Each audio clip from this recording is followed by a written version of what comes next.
Hi friends, and প্ৰথমতে কৈ লৈছোঁ thank you so much. মই জাষ্ট নতুনকৈ এটা ইউটিউব চেনেল খুলিছোঁ আৰু সেইটো চেনেলত মোৰ ছাবস্ক্ৰাইবাৰ একেবাৰে নাই, 100ৰ তলত। তো যোৱা ৰাতি মই এটা ভিডিঅ' আপলোড কৰাত সেইটো শ্বৰ্ট ভিডিঅ'ত আপোনালোকে ইমান মৰম দিছে যে 2K ভিউজ হৈ গৈছে এটা ৰাতিতে।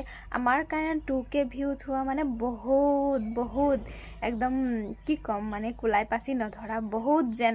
চ' আমি ইমান সৰু চেনেলৰ মানুহ, সৰুকৈ জাষ্ট খুলিছোঁ মাত্ৰ চেনেলটো, তো তাতে আমাৰ 100-200 ভিউজ মানে বহুত ভিউজ যেন আমি নিজকে ধন্য মনত কৰোঁ। তো তাৰে ভিতৰত আপোনালোকে 2K ভিউজ দিছে, তো বহুত বেছি ভাল লাগিছে। এনেকৈ ছাপোৰ্ট কৰিব, এনেকৈ লগত থাকিব আৰু আপোনালোকৰ কাৰণে কিবা এটা ভাল কৰিবৰ কাৰণে চেষ্টা নিশ্চয় কৰিম। তো যোৱা ৰাতি 2K ভিউজ দিছে আৰু মোৰ প্ৰায়